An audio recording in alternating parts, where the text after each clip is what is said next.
Bismillahirrahmanirrahim. Assalamualaikum warahmatullahi wabarakatuh. Selamat sore semuanya.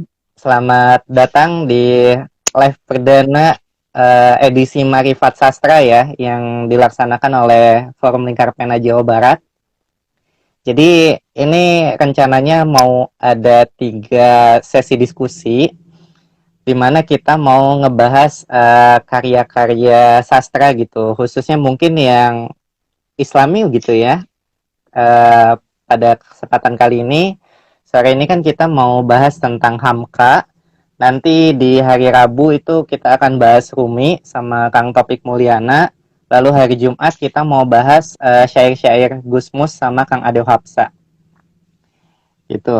Dan spesial banget untuk sore hari ini kita kedatangan Kang Irfan Hidayatullah gitu. Seorang pendiri FLP Bandung ya, ketua pertama FLP Bandung, pendirinya Forum Lingkar Pena Jawa Barat, pernah menjabat juga sebagai ketua Forum Lingkar Pena Pusat, dan sekarang jadi ketua Dewan Pertimbangan FLP, seperti itu.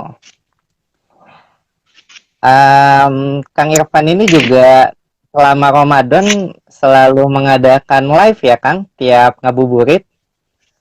Iya, kecuali ada kegiatan kayak gini ya. Jadi dialihkan lah. Dialihkan ke. Dan diskusinya juga rame itu, banyak pembahasan tentang karya, tentang sastra gitu di Facebook, di Instagram dan sebagainya.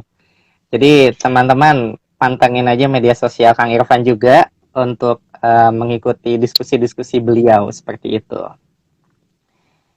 Nah, spesial banget untuk sore hari ini. Tema yang kita angkat adalah menakar Hamka. Mungkin teman-teman di sini juga sering banget gitu ya mendengar nama Hamka, atau nama aslinya itu kan Profesor Dr. Haji Abdul Malik Karim Amrullah gitu. Karyanya sering kita temui gitu di toko buku, beberapa juga sudah difilmkan. Sebagai salah satu ulama yang menulis di Indonesia, Hamka ini kan udah kiprahnya jauh banget gitu ya. Nah, kita akan berdiskusi gitu seputar profil beliau dan juga karya-karyanya. Dan mungkin di awal Kang Irfan bisa cerita dulu kali ya, pertama kali ketemu karya Hamka itu atau mendengarnya itu kapan, Kang? Ya, assalamualaikum warahmatullahi wabarakatuh semuanya. Ya, pertama kali mendengar Hamka tentu saja ketika pelajaran bahasa Indonesia ya, SMP, SMA gitu. Kan sudah diperkenalkan karya sastra seperti. Dan saat itu ya SMA mungkin ya udah menemukan buku Hamka di perpustakaan seperti. Dan kemudian baru pas masuk sastra Indonesia, nah lebih mendalam deh tahu dengan masuk ke sejarah sastra Indonesia, Hamka itu posisinya di mana seperti itu dan bagaimana. Jadi itu dan sangat wajar sebenarnya orang mengenal Hamka sejak dini karena karyanya populer ya, karyanya sangat banyak dibaca orang sejak dibuat sampai difilmkan sekarang di era pasca reformasi. Iya, iya. Iya, gitu, Gi. Oke. Kalau karya Hamka yang pertama Akang baca masih ingat, Kang?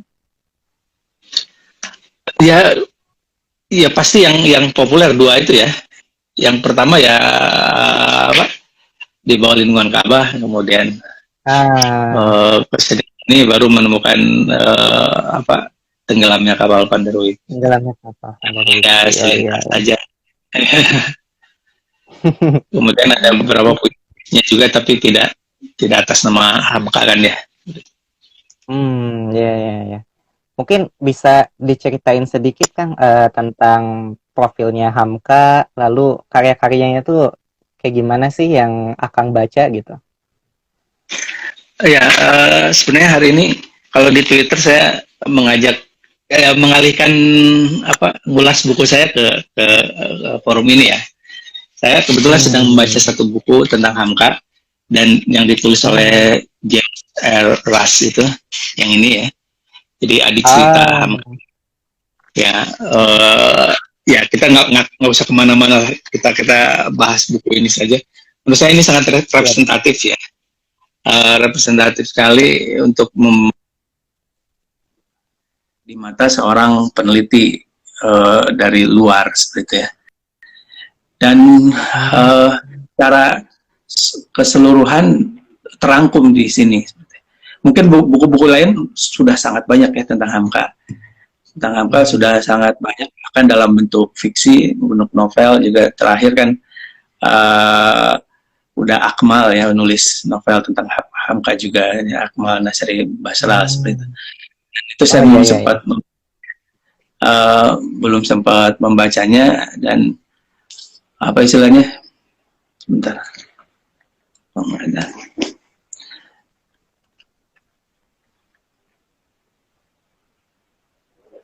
iya kan? Ya, dan apa istilahnya, menarik sebenarnya ketika difiksikan ya, difilmkan, atau bahkan suatu saat mungkin difilmkan ya, profil Hamka ini. Karena kalau saya baca dari Hamka ini sangat dramatis kehidupannya. Sejak beliau di kampungnya sampai kemudian ke Jakarta seperti itu, kemudian bertemu dengan berbagai situasi politik, sampai di penjara, sampai Orde Baru, kemudian bagaimana sikap politiknya juga, itu sangat penting untuk menjadi catatan bahwa seorang penulis ternama, seorang penulis produktif, dan mempunyai narasi yang jelas secara kesejarahan, itu selalu ada pada sebuah ruang yang tidak sederhana seperti itu.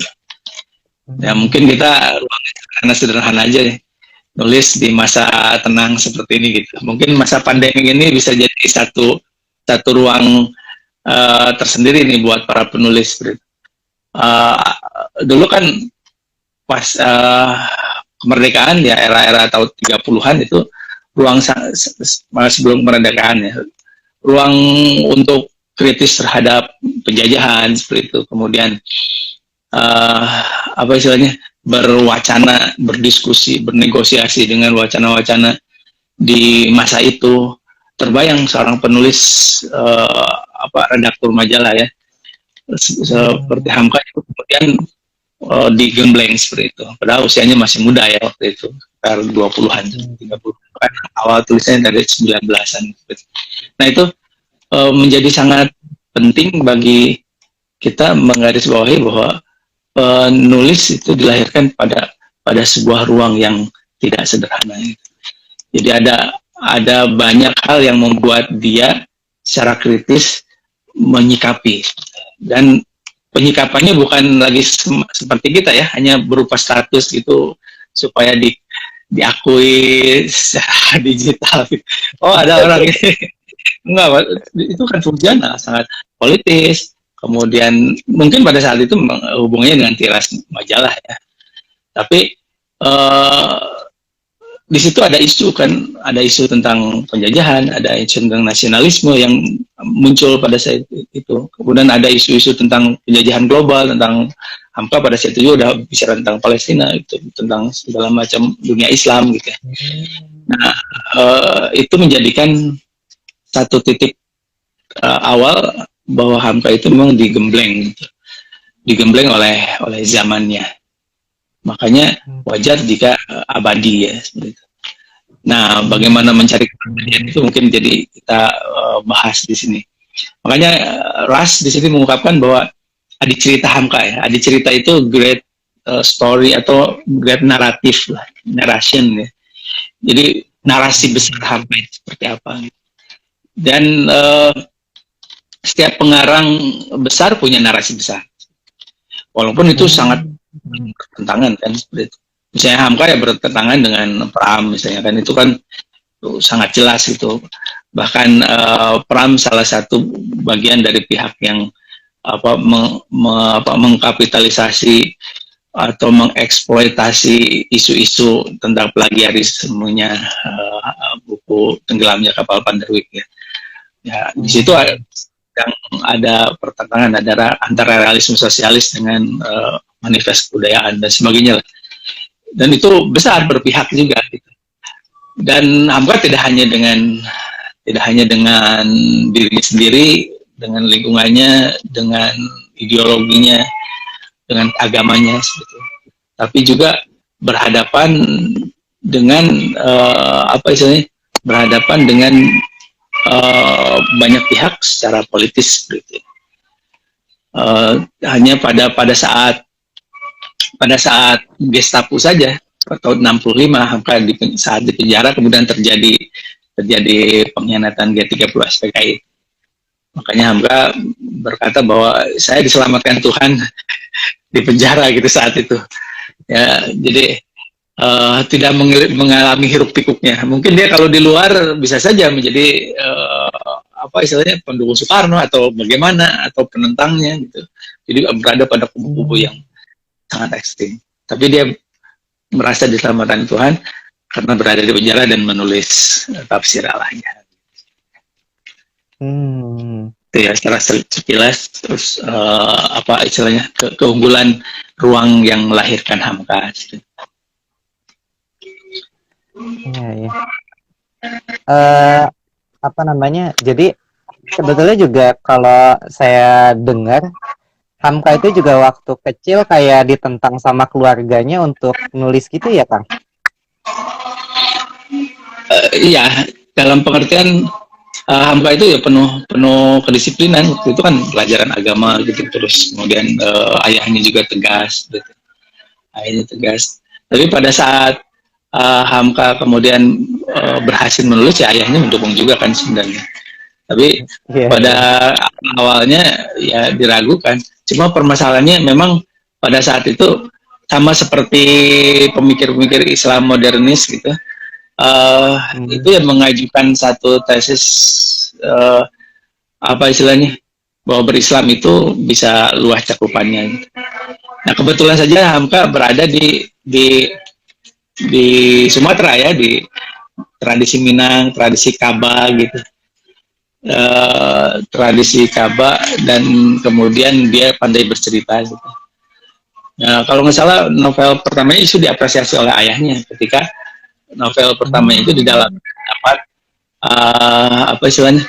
terdapat nilai-nilai Islam, gitu ya. Nilai-nilai Islam yang seperti yang diinginkan oleh ayahnya waktu itu. Jadi orangnya ingin menunjukkan saja kepada masyarakat bahwa menulis itu adalah tradisi keulamaan seperti itu. Dan sebenarnya ini yang menarik di buku Adi Cerita ini, Hamka sebenarnya tidak ingin dikenal sebagai ulama awalnya, tapi dia seorang penulis saja, seorang jadi menghindari untuk menjadi seorang ulama dalam tanda petik itu dibesarkan. Tapi kemudian karena dia mengasuh rubrik keagamaan di majalah-majalah, nah akhirnya cap ulama itu kemudian nempel ke Hamka. Apalagi setelah kemudian Al-Azhar memberikan doktor honoris causanya ke Hamka. Gitu.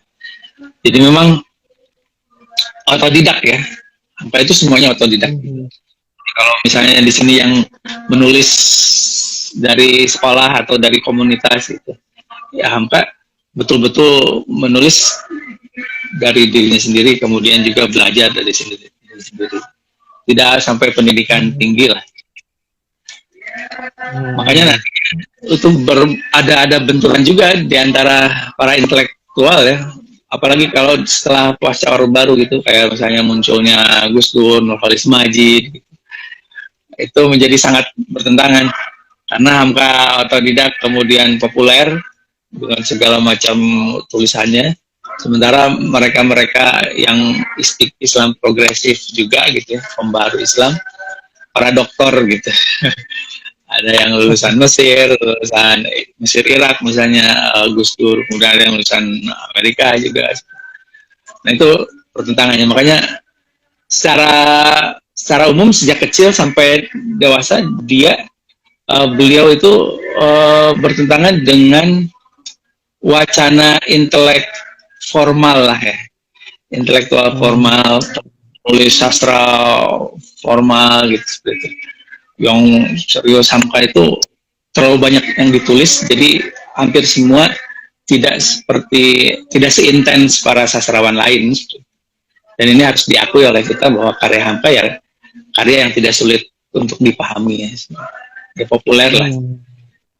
Apalagi kita lihat ending sedihnya ya, hampir semua tokohnya mati gitu.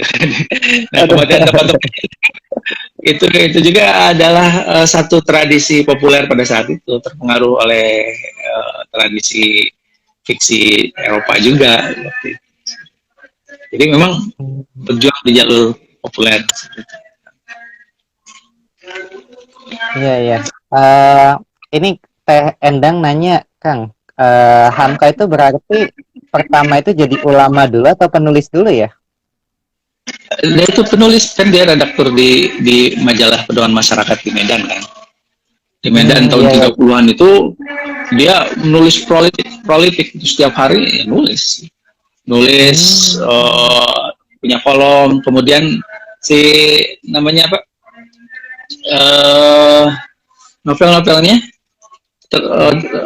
di bawah lindungan Ka'bah, kemudian tenggelamnya kapal Pandarwik itu kan juga cerita bersambung di majalah yang dia redakturnya dia seperti itu. Jadi sebenarnya pada saat Pedoman Masyarakat itu naik dari 300 menjadi 3.000 ya, 3.000 dan menyaingi Jakarta karena di Medan kan. Nah makanya dalam kesusastraan dalam kesusastraan itu Indonesia itu ada disebut roman Medan. Roman Medan itu roman novel-novel yang diterbitkan di penerbit Medan, termasuk Hamka. Makanya roman Medan punya khas tersendiri lah. Selain apa istilahnya roman yang ditulis oleh bahasa Tionghoa gitu ya, Tionghoa peranakan gitu ya. Nah itu salah satunya ya Hamka. Makanya karena juga menulis tentang tafsir tentang keislaman, juga menulis sastra, makanya dulu kan bisa disebut juga kadang-kadang ulama Pandarwik gitu. Kemudian bahkan ada itu Kiai Cabul dan sebagainya gitu. Itu dari orang-orang yang konsen ke Islam. Tapi Hamka kekeh ya dalam pengertian bahwa ini adalah bagian dari cara dia menyandingkan antara keislaman dengan kebudayaan dan keindonesiaan. Ini yang disebut sebagai adi cerita Hamka itu. Jadi great narasinya Hamka atau narasi besar Hamka itu adalah keislaman yang pertama, yang kedua nasionalisme seperti itu. Dalam kebudayaan seperti itu. Ya. Terus kata TEK juga Hamka itu keren-keren ya diksinya, Kang. Iya, karena terpengaruh oleh Ka'bah ya. Hampir semua pengarang-pengarang saat itu pada zaman Balai Pustaka, Hamka itu diterbitkan Balai Pustaka setelah diterbitkan roman Medan ya. Kemudian penerbit Medan. Kemudian sebelumnya diterbitkan di majalah juga seperti itu. Nah, ketika diterbitkan di majalah itu masih tiras majalah ya, pembaca majalah itu. Kemudian diterbitkan lagi di Balai Pustaka itu, kemudian ada revisi lagi dan sebagainya. Dan hampir kebanyakan yang terkenal kemudian menjadi pengarang diabadikan dalam sejarah sastra Indonesia dari sana kan, Marah Rusli gitu kan, Siti Nurbaya, Nur Sultan Iskandar dan lain-lain lah.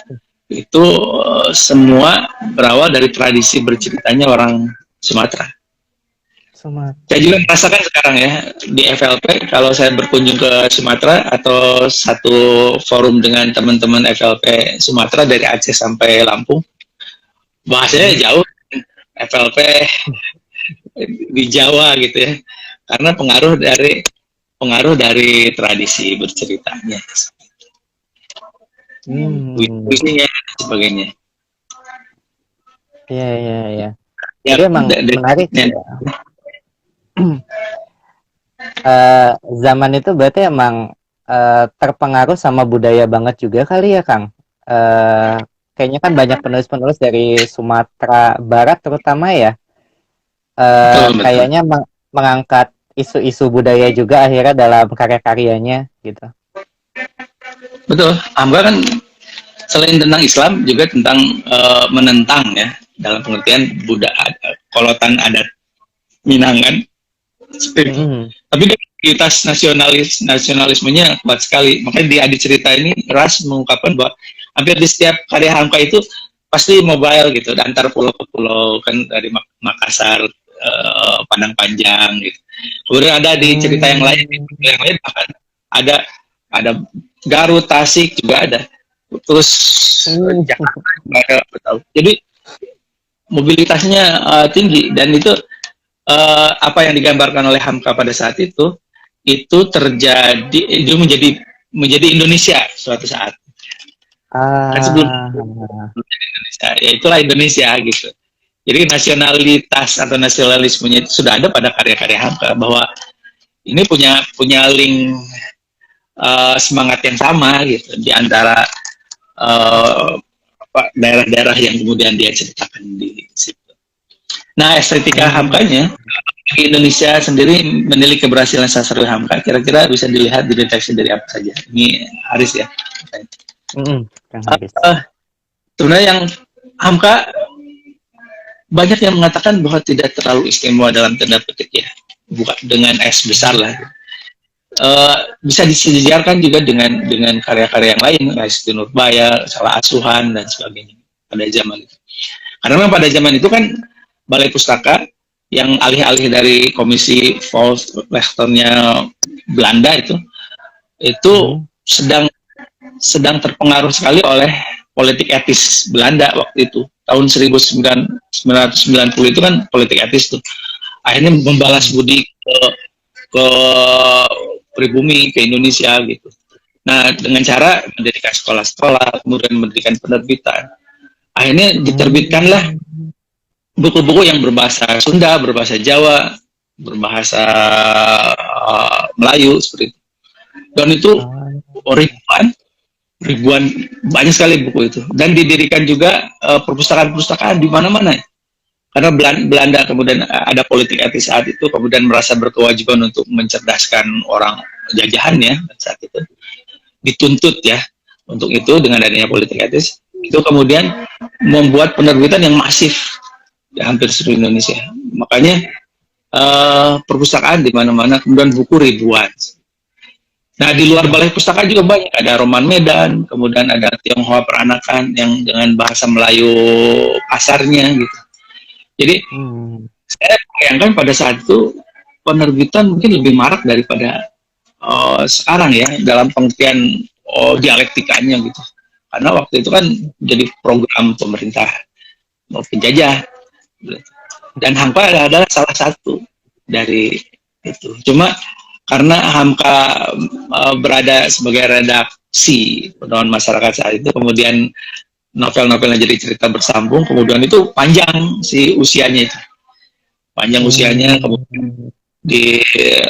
terbitkan ulang lagi sampai sekarang kan udah diterbitkan yang keberapa tuh, seperti itu. Jadi itu dan yang terpenting lagi baik Hamka, Marah Rusli, kemudian yang lainnya, itu semua di dalamnya ada narasi-narasi keindonesiaan Hmm. dan adat istiadatnya.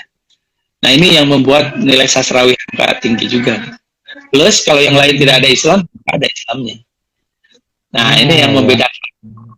membedakan. Kalau yang lain adat ya adat saja, bahkan seperti kita ketahui kan di situ Nurbaya ada pertentangan antara adat dengan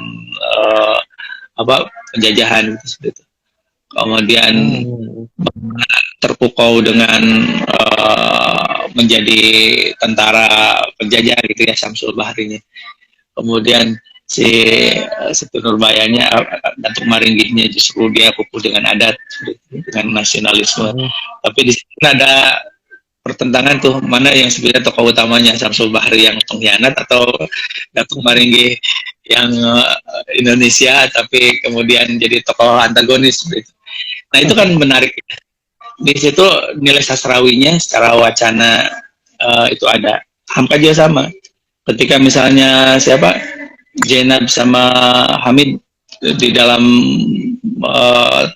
di bawah lindungan Ka'bah, itu juga sama. Ada masalah nasionalitasnya, ada masalah keislamannya, ada masalah adatnya, terutama dalam kapal tenggelamnya kapal Pandarwit juga ya.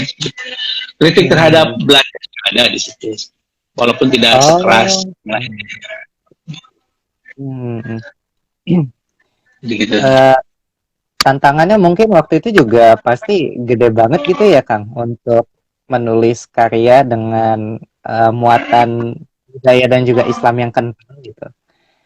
Ini juga tanya gimana tuh supaya kita bisa kayak Hamka gitu ya, untuk menulis fiksi ataupun non fiksi sekuat dia gitu. Ya, Hamka itu saya dapat dari buku ini. Kalau ini sebenarnya nggak akan habis, saya udah ini ya, kita lepas saja. Ini apa? Di buku ini diceritakan bagaimana Yunan Nasution itu temannya Hamka di redaksi. Itu mengatakan bahwa Hamka itu punya jadwal yang sangat ketat. Jadi pagi-pagi ketika dia datang ke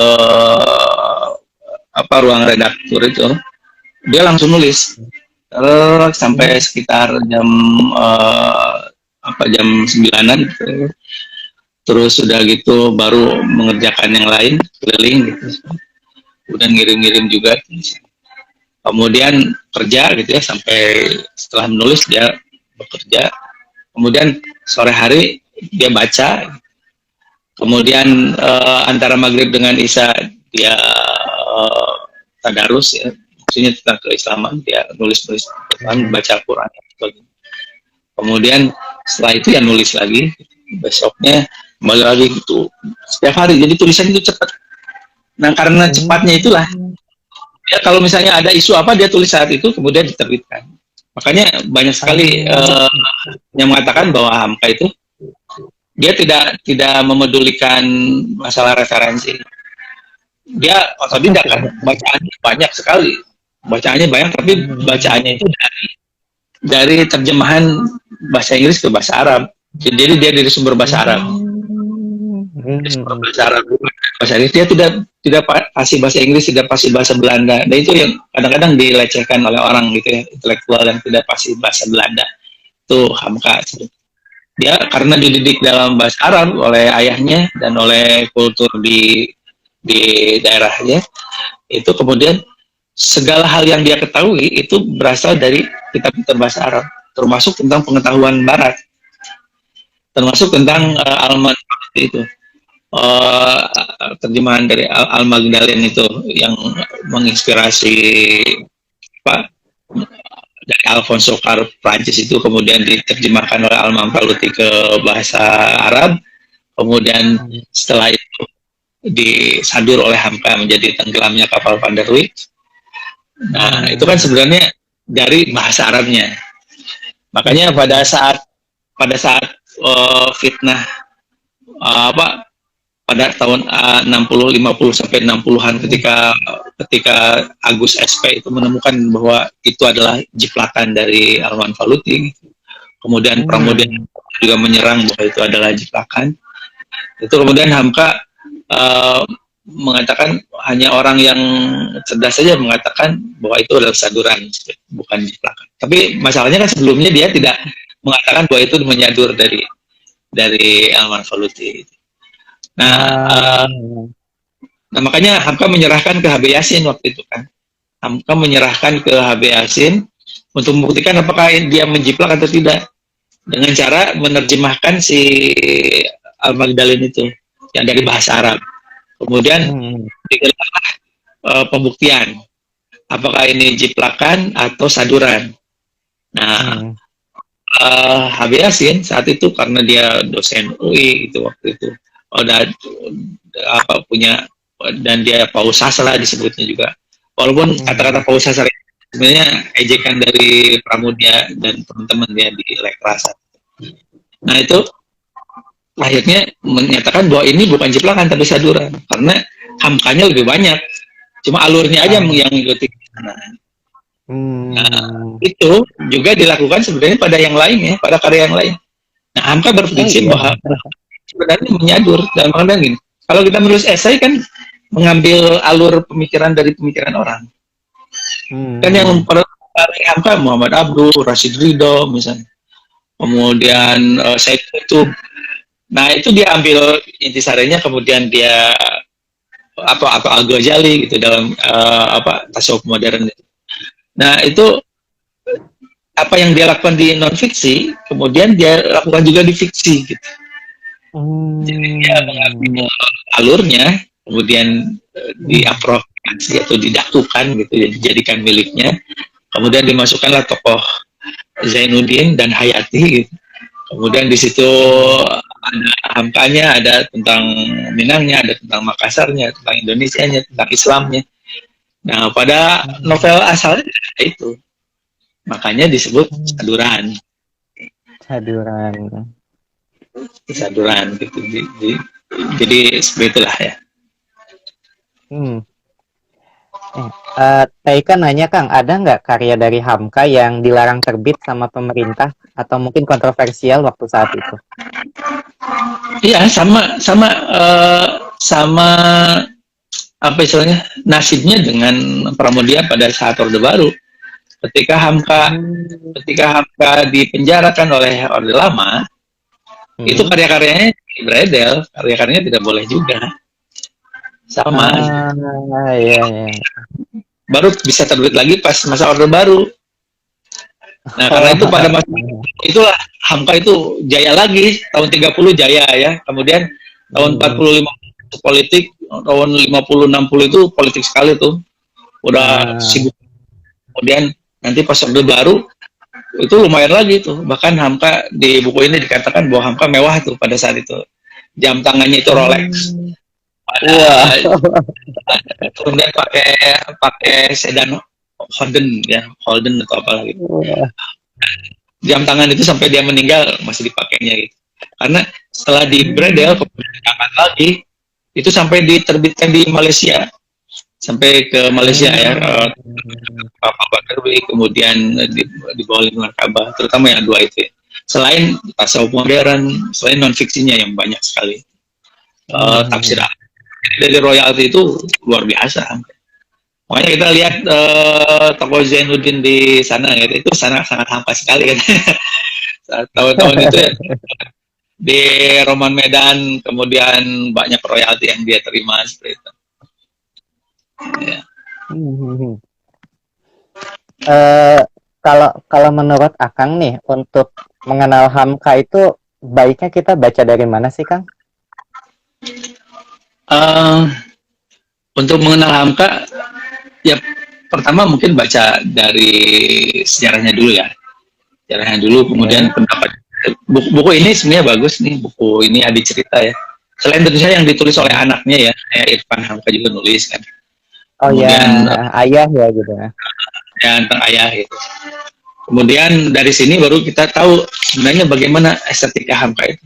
Di sini sebenarnya dibahas detail ya. Ini ya semacam disertasinya Ras ya. Dia pulang pergi ke Indonesia itu hanya untuk menjadi peneliti Hamka sebenarnya.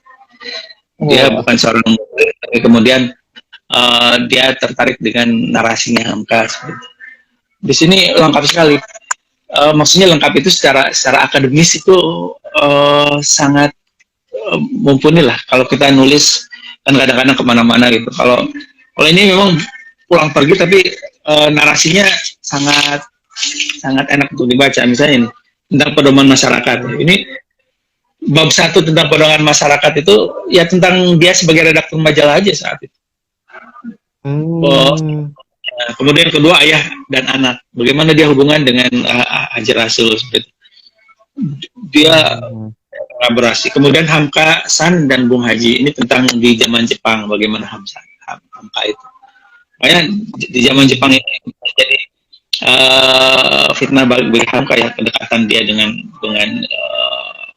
waktu seperti itu disebutnya afam gitu, dia populer tapi dalam pengertian bagaimana gitu ya, agak negatif. Itu kemudian tahun 65 itu diungkit-ungkit oleh Pramudia dan teman-temannya di Lekra sebagai seorang sastrawan yang dekat ke Jepang waktu itu. Kemudian Islam untuk Indonesia. Nah, baru di sini dibahas juga bagaimana konten-konten Islam dalam karya Hamka. Baik, apalagi non fiksinya. Nah, ini yang menarik tentang perang budaya. Nah, perang budaya dialami sejak tahun 30-an sampai dia penjarakan kan, sampai 65 seperti itu. Kemudian sampai akhirnya menyolatkan jenazahnya Soekarno gitu ya.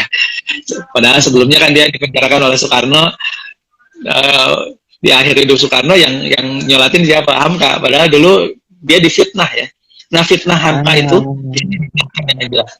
dengan detail ya, bahwa dulu dia difitnah. Dan yang memfitnah ya teman-temannya. Kemudian disangkanya ya mau membunuh Soekarno, berkoalisi dengan Malaysia. Saat itu kan lagi ganyang-ganyang Malaysia kayak gitu. Nah, kemudian Hamka diciduk, dan akhirnya Hamka mengakui dengan apa istilahnya, dengan sangat terpaksa untuk kemudian diklarifikasi kemudian. Karena kalau tidak dia disiksa terus sampai ditelanjangi dan sebagainya. Nah, tapi itu saran dari teman-temannya yang sudah di strum, di segala macam, pokoknya di penjara, disiksa lah di penjara. Ya, tapi dengan cara umum lah berstrategi supaya dia selamat. Tapi karena sakit, kemudian akhirnya di rumah sakit kan banyak. Di rumah sakit, kemudian disitulah dia Al-Azhar ditulisnya selama berada di penjara. Jadi kebayangkan sekarang kita enak-enakan gitu kayak gini. Kalau pada saat Hamka dulu, dia karena redaktur ya, mungkin kita bisa melihat lah ya, penulis-penulis yang sekaligus redaksi gitu, redaktur sebuah majalah gitu, itu kan prolific ya. Kalau misalnya sekarang ada gitu, ya setiap catatan pinggirnya ya tiap minggu harus ada. Nah, Hamka juga sama waktu itu. Jadi harus ada kolomnya, esainya harus ada, kemudian cerbungnya dia sendiri, kemudian dia nulis dengan nama lain, nama samarannya banyak gitu. Jadi, hidup dari menulis. Berarti kalau dari karya fiksi dan non fiksinya, Hamka itu lebih cenderung kemana, Kang? Ya itu besar narasinya itu adalah tentang Islam dan Indonesia, baik di fiksi maupun di non fiksi ya. Berarti jadi keislaman itu ya. Tapi ya lebih banyak non fiksinya misalnya yang memang rutnya non fiksi. Kalau fiksinya ya apa ya sebenarnya ekstraknya lah, apa istilahnya pahitnya gitu. Yang ringannya gitu. Sebenarnya versi ringannya dari pemikiran dia yang ada di tasawuf modern. Walaupun fiksinya ya yang tidak populer lebih banyak lagi kan, yang populer cuma 2 itu.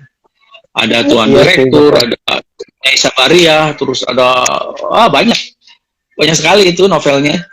Tapi yang populer ya cuma 2. Mungkin yang bagus secara estetika juga mungkin itu 2. Sampai akhirnya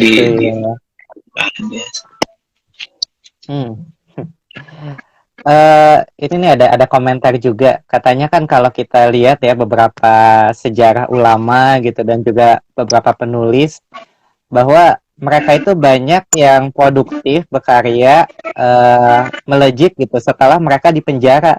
Apa kita harus masuk penjara dulu, Kang Dev? Ini dari Endang ya.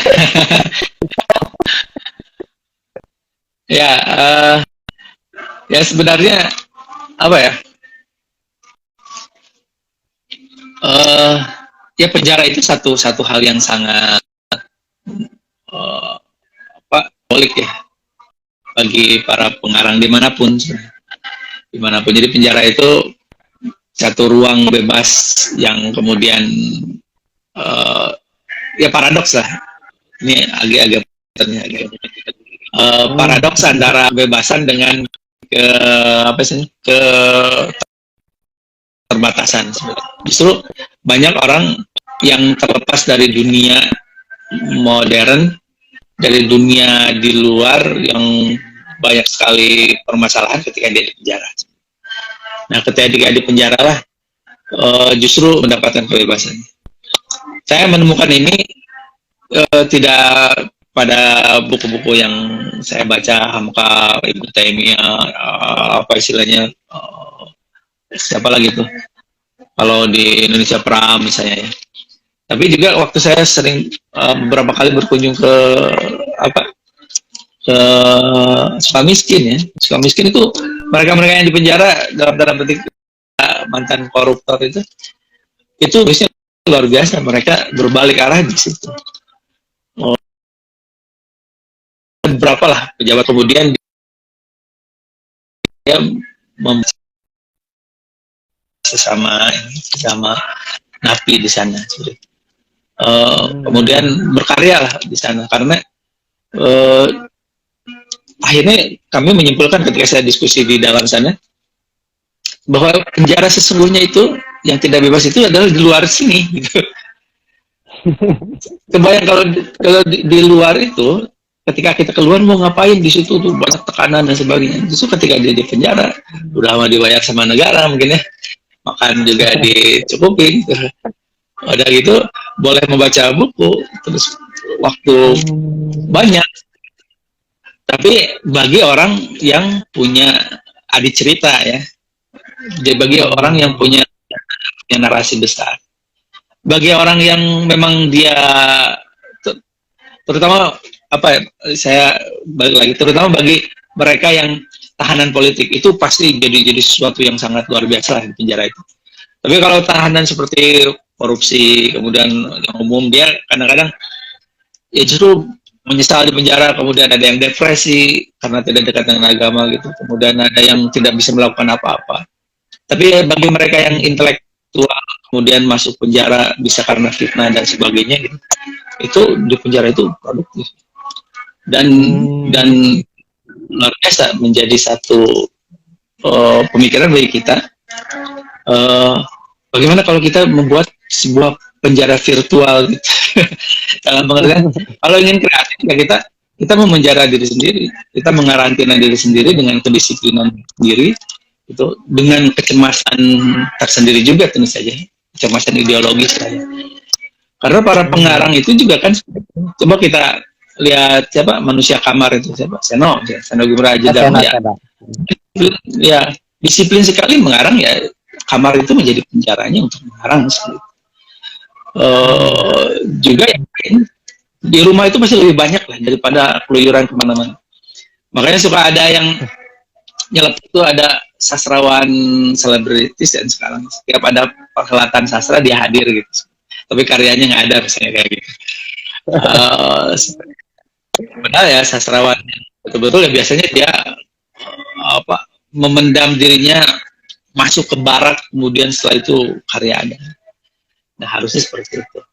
Kalau kita sudah tidak bisa berjarak dengan sekarang karena ada media sosial ya, setiap hari harus update dan sebagainya. Padahal syaratnya memenjarakan diri mungkin terpisah dari masyarakat, kemudian udah gitu dia asik dengan dirinya, asik dengan bacaannya. Nah itu yang tidak kita temukan. Maksud saya merasakan bahwa tuntutan untuk update setiap hari, tuntutan untuk apa istilahnya menjadi populer sebelum berkarya itu sangat tinggi sekali. Iya, Kalau iya. berkaca pada kayak Muhtar Lubis dan sebagainya, itu ya berkarya ya senyap saja. Gitu. Nanti kalau sudah karyanya ada Hmm. ya populer karena ada karya. Kalau sekarang kan sebelum ada juga baru satu paragraf udah ke storyal ya.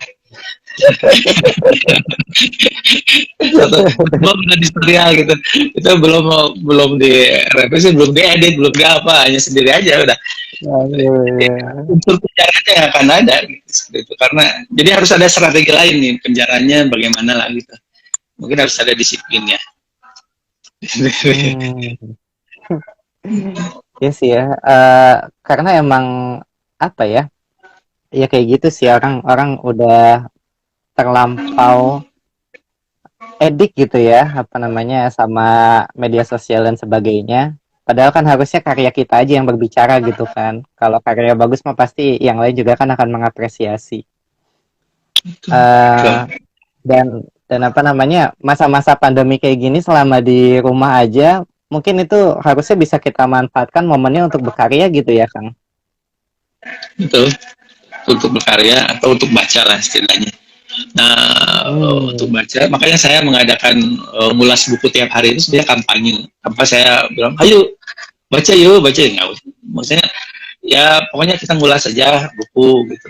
Ya kalau yang tertarik ayo, kalau yang enggak ya udah. Tapi yang jelas basisnya buku gitu, bukan oralitas, bukan saya hanya bicara saja, tapi kita bahas sebuah buku. Gitu. Nah, ketika seperti Hmm. itu yang saya suka tuh dengan Egi ada pembahasan buku apa review buku gitu, itu kan secara tidak langsung tanpa harus kita verbal bahwa sedang kampanye, yaitu kampanye yang sesungguhnya kita bahas itu. Atau misalnya kita punya karya apa ya kirim aja karyanya, bukan saya seorang apa gitu memperkenalkan diri, bukan, tapi kirim aja karya, mau puisi kayak gitu, mau Hmm. kemarin kan lagu ya Song per Day, setiap hari ya bikin aja lagu, tidak ada tuntutan apa apa sih, Hmm. cuma ya berkarya aja. Tapi karena eranya sekarang adalah era medsos, ya karya itu bisa Hmm. bisa di media sosial sebagai feedback gitu ya, nyari nyari kritik yang bagus. Ya tapi itu dilakukan di rumah kan dengan intensitasnya. Tentu saja nggak mungkin ada karya itu kalau kita sering keluar rumah dan tanpa kontemplasi. Masalahnya kan Hmm. setelah kontemplasi kemudian jadi sekarang kemudian di upload gitu. Tapi bukan dalam pengertian mencari uang ya. Itu Hmm. nanti bukan nanti itu. Ini era baru memang gitu. Era baru. Penyikapannya ya menurut saya seperti itu. Siap, siap. Nah, ini karena udah tinggal 10 menit lagi juga, Kang. Oh Mungkin iya, oh iya. terakhir, mungkin terakhir ada pesan gitu ya untuk teman-teman yang khususnya mungkin teman-teman FLP nih, yang mana kita kan juga punya ideologi gitu ya, kita pengen menyebarkan literasi berkeadaban juga gitu ke masyarakat, supaya kita bisa punya karya selevel Hamka dan juga lainnya. Ini kira-kira kita harus mulai dari mana nih, Kang? Menurut saya yang pertama itu ini ada jadi ada pertanyaan sambil terakhir. Apakah ini hanya strategi hamba agar sosok penyusup muncul di permukaan mengenai pohon? Jadi atau menghamka masuk ya. Ya Hamka itu ya sosok yang kekeh ya, keras juga sebenarnya. Jadi dia menghadapi perang, menghadapi Soekarno, kemudian menghadapi yang lainnya juga dengan caranya sendiri. Tapi uniknya memang Hamka itu otodidak, bukan seorang dokter Hmm. sastra, bukan seorang profesor keagamaan. Sebetulnya otodidaknya itu yang menampar saya sebenarnya, dengan otodidak tapi kemudian dia baca segala macam dari mulai filsafat barat sampai ke Said Kutub yang sangat mujahid sekali itu kemudian membentuk dia, betul dia. Sama sebenarnya dengan Putri Joyo juga, sama juga dengan Abdurrahman Wahid, sama juga dengan Gus Mus. Itu racikan lah, semua racikan. Nah permasalahannya kita tidak intens gitu.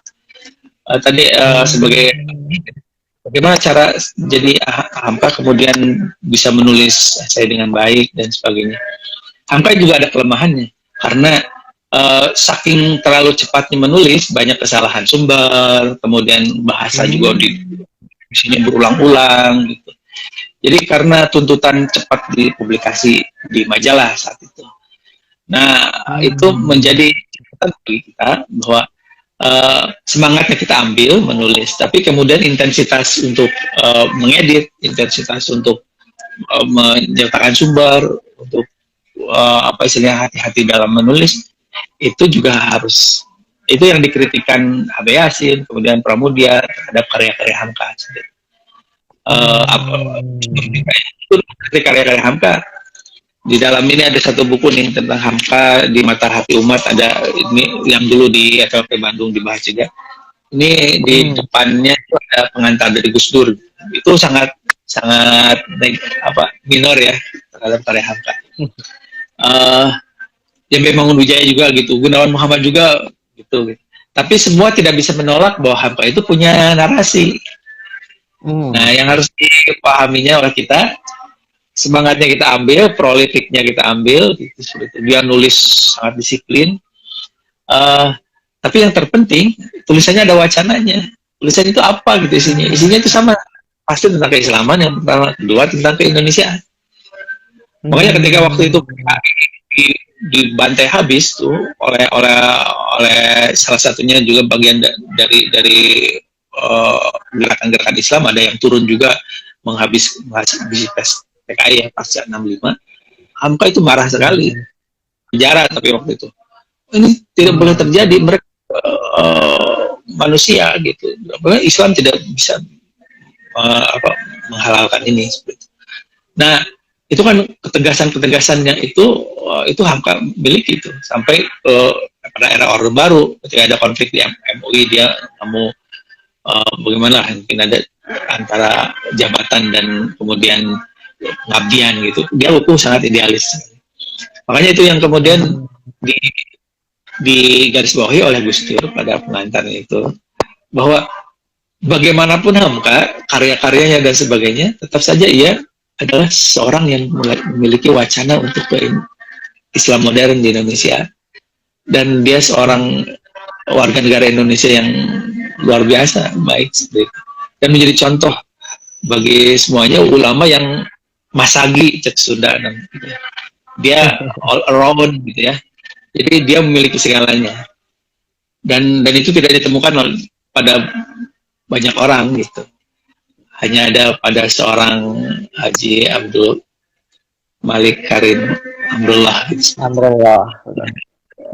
Jadi pada Hamka lah itu ditemukan. Jadi itu kita bisa belajar dari Hamka tentang kedisiplinannya dan wacananya.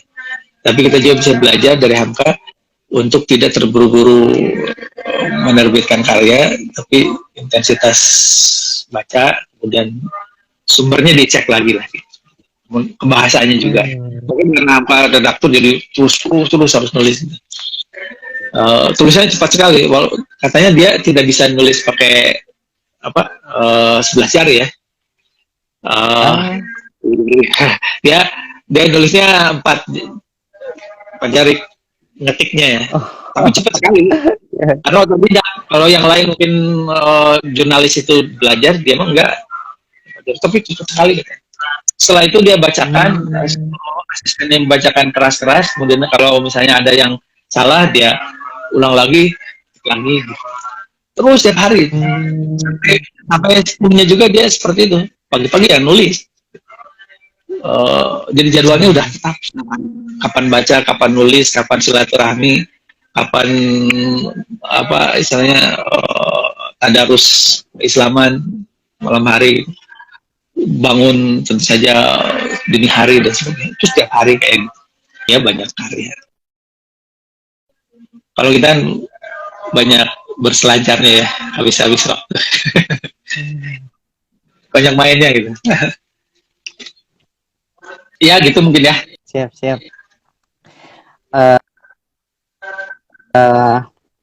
Mungkin itu aja dulu ya Kang untuk hari ini. terima kasih banyak ini untuk sudah berkenan untuk berbagi gitu ya seputar Hamka.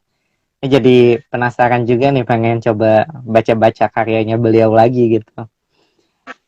Mungkin Ya. nanti teman-teman juga bisa coba cari. Kalau yang tadi bukunya terbitan mana, Kang? Oh, ini Gramedia ya, Adi cerita Hamka ini. Agama dia. Ya, tapi ada buku lain lagi sebenarnya setiap buku Hamka. Ya, kalau ini Sinar Harapan nih, Hamka di Mata Hati Umat ini udah tidak terbit sebenarnya. Hmm. Dan ini lebih lengkap, ini testimoni tokoh-tokoh tentang Hamka. Ini juga sumbernya dari sini, kan? Ada beberapa. Jadi Iya, buku iya, tentang iya. dan yang meneliti tentang Hamka itu juga banyak. Tidak hanya Ras saja. Ya itu saja, terima kasih. Siap, siap. Nah, nanti mungkin teman-teman juga bisa coba cari gitu ya buku-buku lebih lanjut tentang Hamka, dan juga nanti kita baca karya-karyanya.